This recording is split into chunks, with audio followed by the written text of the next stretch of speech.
CBI की third degree मिलने के बाद कॉलेज के बस ड्राइवर ने रोते हुए जो सच कबूला, उसने सीबीआई अधिकारियों के भी होश उड़ा दिए। जी हां, ड्राइवर के इस बड़े खुलासे के बाद अब साफ लगने लगा है कि मनीषा को जल्द ही न्याय मिलने वाला है। आखिर बस ड्राइवर ने सीबीआई को मनीषा के बारे में क्या कुछ बताया और क्या अब मनीषा को न्याय मिलने वाला है?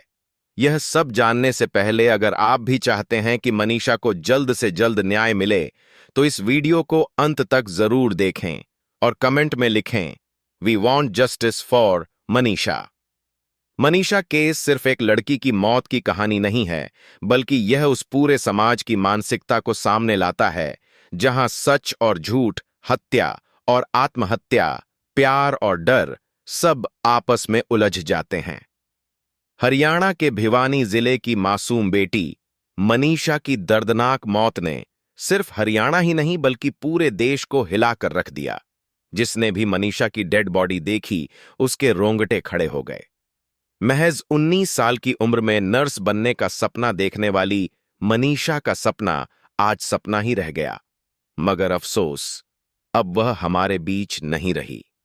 सबसे पहले मैं आपको बताऊंगा कि इस केस की शुरुआत कैसे हुई, ताकि जो लोग अब तक इस घटना से अनजान हैं, वह भी मासूम मनीषा के बारे में जान सकें। आखिर उसकी मौत कैसे हुई, कैसे यह मामला लोकल पुलिस से निकलकर सीबीआई तक पहुंचा, और उसके बाद मैं आपको बताऊंगा उस बस ड्राइवर के बारे में जिस पर सबसे ज्यादा शक किया जा रहा था। सीबीआई की पूछताछ में उसने क्या क्या खुलासा किया। हरियाणा के भिवानी की एक गरीब परिवार की बेटी मनीषा, उम्र महज 19 साल, प्ले स्कूल में टीचर थी और सपना था नर्सिंग ऑफिसर बनने का। 11 अगस्त को मनीषा प्ले स्कूल की छुट्टी होने के बाद सिंघानी के आइडियल नर्सिंग कॉलेज में बीएसएससी नर्सिंग का फॉर्म भरने जाती है, लेकिन शाम तक भी घर नहीं लौटी। मनीषा के परिजन परेशान हो रहे थे कि उनकी बेटी कहां रह गई, लेकिन तभी शाम 6:26 पर उसके मोबाइल से पिता के फोन पर 10 सेकंड की घंटी बजती है, लेकिन फिर उसका नंबर बंद हो गया। पिता घबराकर नर्सिंग कॉलेज पहुंचे, गार्ड से पूछा, लेकिन गार्ड ने कहा यह लड़की यहां नहीं आई थी। मनीषा के पिता ने सीसीटीवी वीडियो दिखाने की गुजारिश की, लेकिन गार्ड ने कहा कि स्टाफ नहीं है, हम नहीं दिखा सकते। बेबस पिता ने 112 नंबर पर कॉल किया। पुलिस आई लेकिन औपचारिक पूछताछ कर चली गई। लेकिन जब रात 9 बजे पिता थाने में रिपोर्ट लिखवाने पहुंचे तो उन्होंने पुलिस को पूरी बात बताई, लेकिन पुलिस ने सबसे पहले कहा कि तुम्हारी बेटी की उम्र कितनी है? पिता ने कहा कि वो 19 साल की है। तब पुलिस ने कहा तुम्हारी बेटी 19 साल की है, बालिग है, किसी के साथ पिकनिक मनाने गई होगी या तो किसी के साथ भाग गई होगी। 24 घंटे इंतजार करो, आ जाएगी। सोचिए, जिस पिता की बेटी लापता थी उससे पुलिस ने कहा तुम्हारी बेटी पिकनिक मनाने गई होगी, भाग गई होगी। पिता हाथ जोड़कर बोलते हैं कि मेरी बेटी ऐसा नहीं कर सकती। उस रात पुलिस ने एफआईआर नहीं लिखा। पिता फिर रोते विलखते लोहारू पुलिस स्टेशन जाते हैं।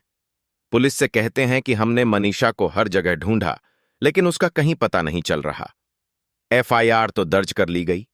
परिवार और गांव वाले मनीषा को हर जगह ढूंढ रहे थे, लेकिन तभी 13 अगस्त की सुबह करीब 9 बजे मनीषा के पिता के पास लोहारू पुलिस थाना की एएसआई शकुंतला का फोन आता है। एएसआई शकुंतला बताती हैं सिंघानी में एक लड़की की डेड बॉडी मिली है, आप आकर देख लीजिए। लाश पहचान में नहीं आ रही थी, लेकिन परिवार ने कपड़ों और अन्य चीजों से पहचान की। तब पता चला कि यह लाश मनीषा की है। पूरे परिवार में चीख पुकार मच जाती है। परिजन और पूरे गांव वाले जगह जगह चक्का जाम कर देते हैं। पुलिस के खिलाफ जमकर नारेबाजी होती है। पूरा प्रशासन आता है। लोहारू के एसडीएम भी आते हैं, डिप्टी कमिश्नर भी आते हैं। उन्होंने परिजनों को आश्वासन दिया कि 24 घंटे के अंदर हम मुजरिमों को गिरफ्तार कर लेंगे। के बाद बॉडी को तुरंत पोस्टमार्टम के लिए भेज दिया गया। भिवानी के सिविल हॉस्पिटल में पोस्टमार्टम किया गया, लेकिन जब रिपोर्ट आई तो परिवार को विश्वास नहीं हुआ। उन्होंने शव लेने से साफ इनकार कर दिया। जगह जगह आक्रोश फैलने लगा। गांव से लेकर शहरों तक लोग सड़कों पर उतर आए। सैकड़ों हजारों लोग मोमबत्तियां लेकर सड़कों पर निकले और न्याय की मांग की। बढ़ते विरोध के बीच मनीषा का दूसरी बार पोस्टमार्टम कराया गया। इसके बाद पुलिस की ओर से कहा गया कि मनीषा ने कीटनाशक खाया था, उसकी हत्या नहीं हुई है। लेकिन यहीं से विवाद और गहरा गया। परिवार का आरोप था कि पुलिस असली आरोपियों को बचाने की कोशिश कर रही है। इसके बाद परिवार ने हरियाणा के मुख्यमंत्री से मांग की कि मनीषा का तीसरा पोस्टमार्टम दिल्ली के एम्स में कराया जाए और केस की जांच सीबीआई को सौंपी जाए। बढ़ते दबाव और जन आंदोलन के बाद हरियाणा के मुख्यमंत्री ने आखिरकार परिवार की दोनों मांगें मान ली। मनीषा का तीसरा पोस्टमार्टम दिल्ली के एम्स में कराया गया और पूरे केस की जांच सीबीआई को सौंप दी गई। सभी मांगें पूरी होने पर 8 दिन बाद मनीषा का अंतिम संस्कार किया गया। किसी ने कहा, यह कॉलेज की साजिश है। किसी ने इसे बस ड्राइवर की करतूत बताया। वहीं कुछ स्थानीय लोगों ने दावा किया कि असल जिम्मेदार उसके पिता और मामा हैं। हर थ्योरी ने लोगों को और उलझा दिया। किसी के पास सबूत नहीं थे, लेकिन दावे बहुत थे। इसीलिए यह केस धीरे धीरे सोशल मीडिया और न्यूज चैनलों पर चर्चा का सबसे बड़ा मुद्दा बन गया। शुरुआत में मनीषा की मौत को कॉलेज से जोड़ा गया। इसके बाद शक गया उस बस ड्राइवर पर जो रोज मनीषा को कॉलेज ले जाता था। अफवाहें उठी कि ड्राइवर ने ही सब किया होगा। कुछ लोग मानते हैं कि कॉलेज प्रशासन या बस ड्राइवर की भूमिका संदिग्ध है और जांच उसी दिशा में होनी चाहिए। अब पूरा मामला केवल कानूनी या जांच का ही नहीं रहा, बल्कि सामाजिक और राजनीतिक रंग भी ले चुका है। सीबीआई ने आते ही 6 पहलुओं पर सबसे पहले ध्यान दिया। कॉलेज प्रशासन, बस ड्राइवर, दुकानदार जहां से जहर खरीदा गया, पहला गवाह जिसने शव देखा, परिवार, पिता और मामा, प्ले स्कूल जहां मनीषा पढ़ाती थी। सीबीआई ने इन 6 पहलुओं को सबसे अहम माना है और अब इन लोगों से पूछताछ की जा रही है। सीबीआई ने आते ही मनीषा के परिवार से पूछताछ की। सीबीआई ने मनीषा के पिता से कई अहम सवाल पूछे। मनीषा उस दिन कहां गई थी? उसका व्यवहार कैसा था? वह किससे सबसे ज्यादा बात करती थी? उसकी कितनी सहेलियां थीं? और वह ज्यादातर किसके साथ रहती थीं? मनीषा का उस लड़के से रिश्ता आपको कब और कैसे पता चला? आपने उसे रोकने के लिए क्या किया? क्या आपने कभी उसे मारा पीटा या घर में बंद किया? मौत वाले दिन आप कहां थे? पूछताछ के दौरान कई बार मनीषा के पिता अपने बयान बदलते नजर आए, जिस पर सीबीआई ने उनसे साफ कहा, आप डरे नहीं, सब कुछ विस्तार से बताइए कि कैसे और क्या हुआ। हम आगे भी आपसे पूछताछ करेंगे। इसके अलावा सीबीआई नर्सिंग कॉलेज भी गई, जहां फॉर्म भरने की बात कहकर मनीषा घर से गई थी। वहां सबसे पहले पहुंचकर सीबीआई ने आसपास के दुकानदारों से पूछताछ की, कैमरों की जांच की और कॉलेज प्रबंधक से भी कई घंटे तक पूछताछ की। कॉलेज में लगे हर एक कैमरों की जांच सीबीआई पूरे डेट और टाइम के हिसाब से किया। ड्राइवर ने साफ कहा कि उस दिन मनीषा सुबह के समय ही बस से स्कूल गई थी। ड्राइवर ने यह भी बताया कि जब वह बच्चों को छोड़ने मनीषा के घर गया तो बस घर के सामने रुकने पर उसे पता चला कि मनीषा घर नहीं आई है। इसके बाद उसने तुरंत मनीषा के पिता को फोन करके कहा, मनीषा अब भी घर नहीं आई है, आप फोन करके पता कर लीजिए कि वह कहां है। सीबीआई ने ड्राइवर से कई और सवाल पूछे। इसके अलावा ड्राइवर ने यह भी बताया कि कुछ दिनों पहले मनीषा ने स्कूल और कॉलेज के दोस्तों से सामान्य बातचीत की थी, लेकिन कोई ऐसा संकेत नहीं मिला जिससे यह अंदाजा लगाया जा सके कि उसकी जान खतरे में है। यह जानकारी सीबीआई के लिए बेहद महत्वपूर्ण थी, क्योंकि इससे यह स्पष्ट हुआ कि मनीषा की रोजमर्रा की गतिविधियों में कोई असामान्य व्यवहार नहीं दिखा। ड्राइवर के खुलासों और सीबीआई की कड़ी कार्रवाई के बाद केस में नए सबूत सामने आए। स्कूल, कॉलेज और आसपास के इलाके की जांच, सीसीटीवी फुटेज, दुकानदारों और प्रबंधक से पूछताछ ने मामले की गहराई को उजागर किया।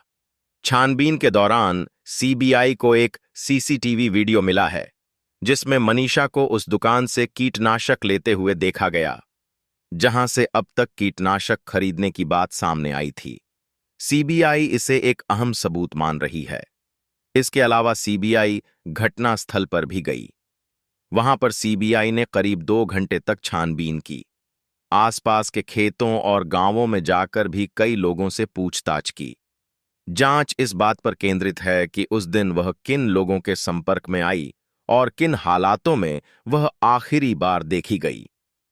सीबीआई मनोवैज्ञानिकों की मदद से मनीषा की मानसिक स्थिति को भी समझने की कोशिश कर रही है। उसकी सोच, व्यवहार और हाल के महीनों में आए बदलावों को लेकर उसके जानने वालों से बातचीत की जा रही है, जिसे पहले पुलिस आत्महत्या का मामला बता रही थी। अब सीबीआई की जांच में यह साफ हो गया है कि यह वास्तव में हत्या का मामला है। गंभीरता को देखते हुए सीबीआई ने फिर से एफआईआर दर्ज की है और पूरे घटनाक्रम की गहराई से जांच कर रही है। स्थानीय पुलिस की शुरुआती जांच पर भी सवाल उठ रहे हैं। क्या किसी दबाव में सबूतों को नजरअंदाज किया गया? क्या जांच में जल्दबाजी दिखाई गई? अब सीबीआई उन्हीं कमियों को खंगाल रही है जो शुरू में अनदेखी रह गई थीं। जिन पुलिस वालों को मनीषा केस में सस्पेंड किया गया है, उनकी भी अब जांच चल रही है। सीबीआई यह पता लगाने की कोशिश कर रही है कि क्या सच में मनीषा की हत्या में उनकी मिलीभगत थी? क्या उन्होंने जानबूझकर सबूतों को कमजोर किया ताकि असली गुनहगार बच निकले? क्या उन्होंने केस को गलत दिशा दी? क्या शुरुआती जांच के दौरान उन्होंने सबूतों को छुपाने की कोशिश की? क्या उनकी भूमिका सिर्फ लापरवाही थी या किसी बड़ी साजिश का हिस्सा? अगर सच में पुलिस वालों ने ही गुनहगारों को बचाने की साजिश रची थी, तो यह केस भारत की न्याय व्यवस्था पर सबसे बड़ा सवाल खड़ा करेगा। यह जांच अब एक ऐसे मोड़ पर पहुंच चुकी है जहां हर उत्तर से ज्यादा सवाल खड़े हो रहे हैं और मनीषा की मौत अब सिर्फ एक केस नहीं, एक जिम्मेदारी बन गई है जिसे नजरअंदाज करना ना न्याय है ना इंसानियत। सीबीआई की जांच अब भी जारी है। हालांकि कई सवाल उठ चुके हैं, लेकिन जवाब अब भी धुंधले हैं। मनीषा की मौत एक हादसा थी या किसी बड़ी साजिश का हिस्सा, इसका फैसला अब आने वाले दिनों की जांच तय करेगी। मनीषा की मौत के बाद कुछ लोग इस घटना का राजनीतिक लाभ उठाने लगे।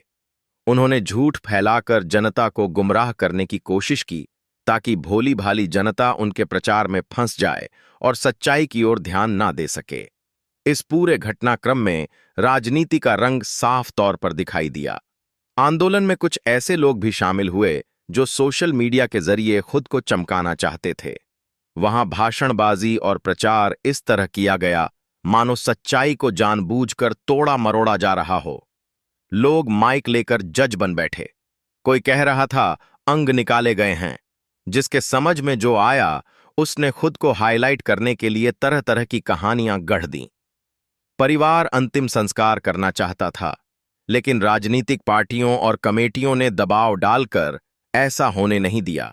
इसी खींचतान में 9 दिन तक मनीषा की लाश सड़ती रही। कभी कमेटी वाले पिता पर दबाव डालते, कभी राजनीतिक लोग, और नतीजा यह हुआ कि इतनी दर्दनाक मौत के बाद भी उस बेटी की लाश को चैन नहीं मिला। मरने के बाद भी राजनीति उसके साथ होती रही। लोगों ने उसकी मौत को एक तरह का तमाशा बना दिया। राजनीति की रोटियां सेंकने के लिए गरीब पिता को बार बार अपनी बातों में उलझाया गया। उन्हें पैसे का लालच दिया गया कि अगर शव रखकर धरना करोगे तो मुआवजा मिलेगा। बेटी तो नहीं रही, लेकिन उसके नाम पर पैसा और मदद मिलने की उम्मीद में शव 8 दिन तक सड़ता रहा। 3-3 बार उसका पोस्टमार्टम हुआ। मनीषा की लाश को जानबूझकर सड़ाया गया। 8 दिन तक उसका अंतिम संस्कार नहीं किया गया। सब कुछ इन्हीं राजनीतिक लोगों और कमेटियों के दबाव में हुआ। सोचिए, जिस घर की बेटी मरी थी वहां पर टेंट लगाया गया, बाकायदा माइक लगाकर राजनीति की गई। जितने मुंह हो उतनी बातें, झूठे दावे, अफवाहें और गुमराह करने वाली बातें। इनका तो काम ही यही है, जनता को मूर्ख बनाकर वोट बैंक तैयार करना। लेकिन सवाल यह है, क्या यह मामला वाकई इतना भयानक था या फिर इसे जानबूझकर ऐसा बना दिया गया? दरअसल राजनीति की रोटियां सेकने वालों ने जनता को अपनी बातों में ऐसा उलझाया कि यह मामला अपने असली सच से भटककर दूसरी दिशा की ओर डाइवर्ट हो गया। नतीजा यह हुआ कि जन आंदोलन खड़े हुए, लेकिन किसी ने भी सच जानने की कोशिश नहीं की। जिसने जो सुना वही सच मान लिया। लेकिन सच यह है कि किसी के पास भी इन बातों को साबित करने का कोई ठोस सबूत नहीं है। मनीषा का पहला पोस्टमार्टम भिवानी में हुआ तो शरीर के कुछ अंग फॉरेंसिक जांच के लिए निकालकर भेजे गए थे। पहली पोस्टमार्टम रिपोर्ट में कहीं भी बॉडी पार्ट गायब होने की बात नहीं लिखी गई थी। आप खुद रिपोर्ट देख लो। लेकिन जब दूसरा पोस्टमार्टम रोहतक में हुआ तो वहां रिपोर्ट में लिखा गया कि कुछ अंग मिसिंग है।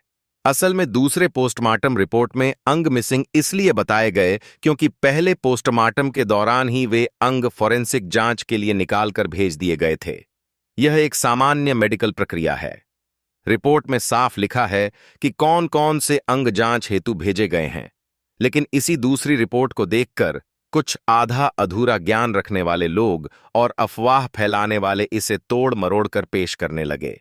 यहीं से गलत बातें फैलनी शुरू हो गईं। जरा आप इन भाई साहब का भी बयान सुनिए। उसकी बच्चेदानी गायब है, उसकी किडनी गायब है, उसके मुंह पे तेजाब डाला जाता है। जितना हार्ड उस बेटी का, अगर आप पोस्टमार्टम रिपोर्ट पढ़ेंगे ना तो आप पढ़ नहीं पाएंगे। इतनी दरिंदगी की गई है। सुना आपने? अब एक और बयान सुनिए। पोस्टमार्टम को मैं पढ़ नहीं पाया, यानी गायब है। सच्चाई तो यह है उसके बच्चे गायब है। उसकी सुन लिया आपने? देखिए कैसे ये लोग माइक लेकर भोली भाली जनता को गुमराह कर रहे हैं। मनीषा के पिता साफ साफ कह रहे हैं कि मनीषा का बॉडी पार्ट गायब नहीं था, लेकिन ऐसे लोग राजनीति चमकाने के लिए, वोट बैंक बनाने के लिए झूठी अफवाहें फैला रहे थे। ऐसे लोगों की वजह से इस केस की असलियत किसी के सामने आ ही नहीं पाई। राजनीतिक फायदा उठाने वालों ने इसे ऐसा मोड़ दिया जिससे भोली भाली जनता गुमराह हो गई। सोशल मीडिया पर लगातार जस्टिस फॉर मनीषा का कैंपेन चल रहा है। लोग उम्मीद कर रहे हैं कि सीबीआई इस उलझे हुए केस की सच्चाई को सामने लाएगी। लेकिन आपको क्या लगता है, क्या सीबीआई मनीषा के कातिलों को सच में सजा दिला पाएगी या यह मामला भी समय के साथ दब जाएगा? अपनी राय कमेंट में जरूर लिखें।